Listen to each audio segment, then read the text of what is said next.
This podcast is for information and entertainment purposes only. Nothing on this podcast should be construed as financial advice. All views expressed on this podcast are solely the opinions of the host and/or any guests that we might have from time to time. Nothing on this podcast should be construed as a specific inducement to make a particular investment or to follow a particular investing strategy. Hello, you sexy sat stackers. Welcome to the Bitcoin Bulletin Podcast DCA Wednesday edition. Today is Wednesday, August 4th, 2021, and this will be stack number 2 of our new series on weekly dollar cost averaging Bitcoin. Our first stack, of course, was last Wednesday, the 28th, and we stacked $20 at an average price of $39,716.40, which scored us 49,224 Satoshis after a 45-cent fee. Again, I picked $20 because that's a relatively small amount that pretty much everybody should be able to afford to stack. Obviously, some people can afford to stack a whole lot more, but in some parts of the world, $20 is a difficult amount of money to come up with. But in general, at least here in the United States, $20 is lunch or a couple of lattes or some other habit that you have that you could easily forego for just one day in order to contribute to your future. As usual, we're going to stack on Cash App because it's super easy, and in lieu of using the automated dollar cost averaging stacking feature, I'm manually buying because, once again, I like to watch the prices and obsess relentlessly about them before I make my purchase. So we're going to go to our handy dandy Cash App, and if you don't have Cash App, there is a referral code in the show notes where you can earn a $5 bonus for signing up. There are terms and conditions to apply. Disclaimer, they are not a sponsor of this podcast. We do not have any sponsors. We are currently at block 694,171, and we're going to purchase $20, and that's going to be at a price of $38,900.05, which is almost $1,000 cheaper than last Wednesday. There's a 45-cent fee, so that's going to get us 50,257 sats. So we've confirmed our purchase, and now we have a total of 99,481 sats over just 2 stacks. After our 90 cents in transaction fees we paid over the last 2 stacks, I have $38.70. So if you're following along at home, it might seem like we're getting off to a slow start, but that's the whole point of dollar cost averaging.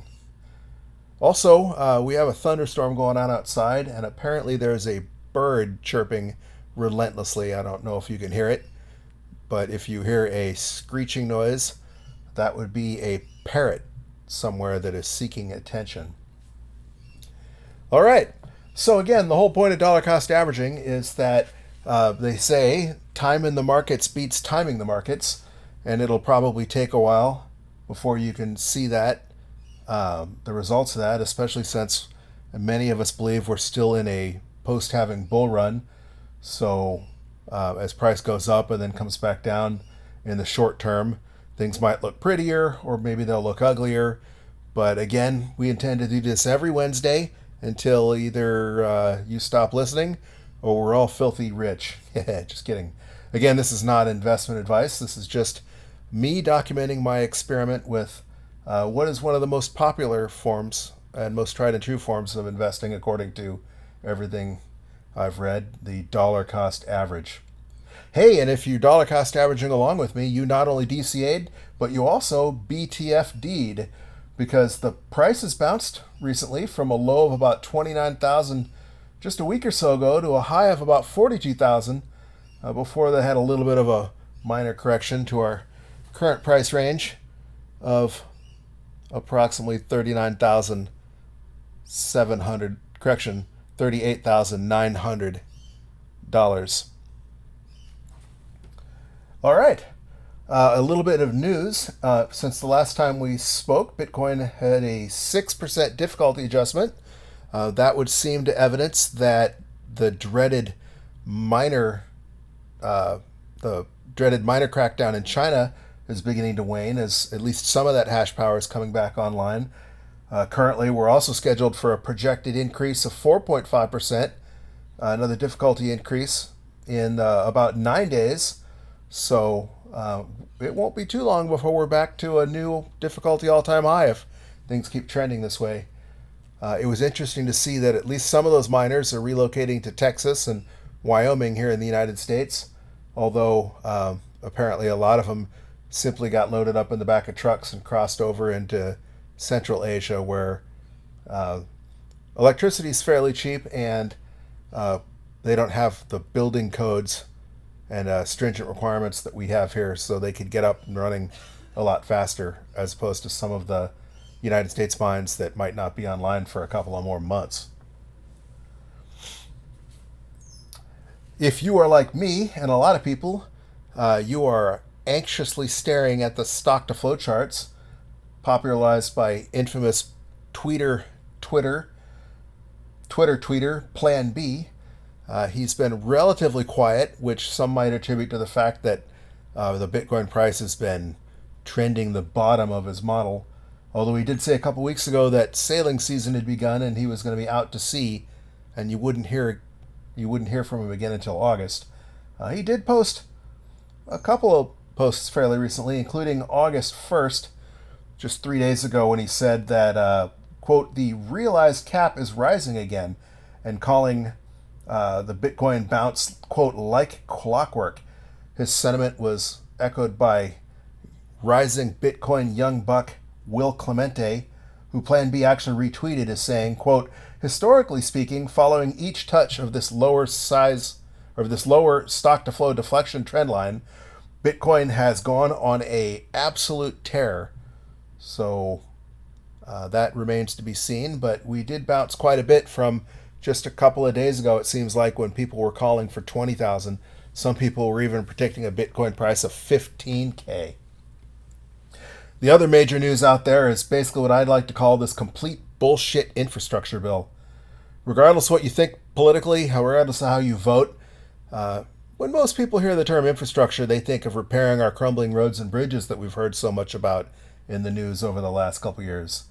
While there's a pork fest like we've probably never seen before crammed into this bill, the thing that is affecting us Bitcoiners the most is the upcoming proposed Bitcoin regulation, which naturally in congressional style they crammed into the bill at the last minute, just a day or so before they had planned on voting the law into existence, before they had even published it for most members of Congress or the general public to even read. Kind of a la the way they passed a couple of other infamous projects the last time that Biden was in the White House, or at least in the vice president position. There's not just proposed regulation that's been reintroduced into the Congress again, but in the infrastructure bill, the onerous reporting requirements that would, as originally proposed, treat every node operator, every Bitcoin miner, and every software developer as a, quote, broker, and subjecting them to the bank secrecy rules and onerous KYC requirements that arguably would be completely impossible to comply with. CoinDesk was celebrating a little bit with their headline that the cyber hornets have basically taken on Congress and that there might be some compromises in the works, specifically that miners would possibly be exempted from the new definition of brokers.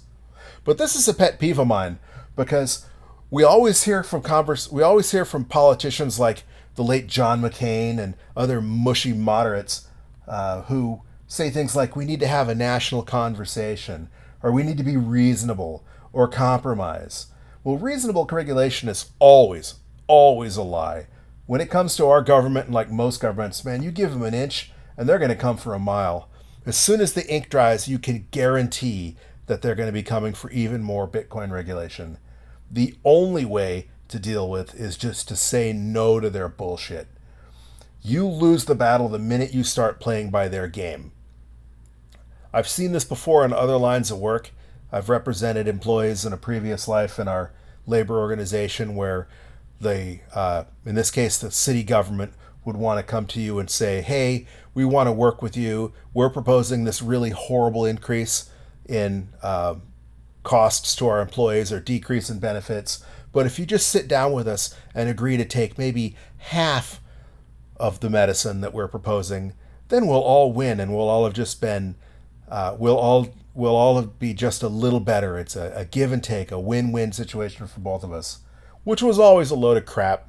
Not once did I see any time that we were forced to give anything up that we ever got that back. And of course, the next year or the next time it came time to negotiate benefits or salary information, it was always, hey, we need to get a little bit more from you, or this got a little bit more expensive, or we just want to make you jump through one little more hoop. Again, you lose that game the minute you play that game. Fortunately, as many people like to point out, Bitcoin is FU money. So there really isn't a damn thing they can do to stop us, except make you a criminal. I guess if you're okay with living in the shadows and operating in an underground economy, then none of this should bother you in the first place. Hopefully you're holding your own private keys anyway. However, if like what seems to be a growing majority of this country, you are absolutely fed up with this headlong march into totalitarianism, into Marxism, into fascism, you need to get on the phone and call your representative in your senator's office right away. You know, a lot of people think my vote doesn't count. We're just the little guy. Only the lobbyists and the big corporations get their way, and they're never going to listen to us. But I can guarantee you, if you make their lives a living hell, if you jam their phone circuits up to where they can't even make a phone call because it's just like a DDoS on their phone network, it does have an impact. The only thing that these dirty, rotten scoundrels care about more than lining their nest is making sure their asses get reelected. And if enough of you call and enough of you let them know just how pissed off you are about this last-minute sneak attack on us in their so-called infrastructure bill, you'll scare a few of them into worrying about their reelection. And it won't take that many at this point in time to stop it. Basically, they need every single Democrat and a handful of Republicans to vote for the thing. And it just takes one or two, and maybe there's hope. Anyway, that's just my 2 thoughts on this upcoming infrastructure bill. As you know, we don't have any sponsors in this show. I did mention that there is a Cash App referral link, which we'll include in the show notes, or you can just remember the code PZBNXLF, easy, right? Papa, Zulu, Bravo, November, X-Ray, Lima, Foxtrot. And when you sign up for Cash App, you'll get a $5 bonus, and we'll get a referral as well. So that helps us out a little bit. Other ways you can show us support is we've just added the ability to sponsor us, support us via the Anchor FM website. You can find us on our Anchor FM page. Or there's a Bitcoin donation address that we include in the show notes. And of course, one way you can always support me is by purchasing one of my books. My first book, Understanding Bitcoin for Noobs, is available on barnesandnoble.com or amazon.com. And you can pretty much order it from any bookstore that you shop at. If you want to go to your local bookstore, whether they have it in stock or not, they can get it for you in a couple of days. I just checked Barnes & Noble, and it's available to ship for delivery in 4 days if I wanted to click order right now. Anyway, thank you for following along with us on this dollar cost average Wednesday experiment. I know it's not super exciting, only our second stack, but hopefully we'll sit back together and watch that stack grow. Again, don't forget to keep stacking those sats, you sexy sat stackers. I am off to the beach. Or maybe just to stare at price charts again for a while. Who am I kidding? I'm going to stare at price charts. Anyway, have a great day, and we will talk again soon.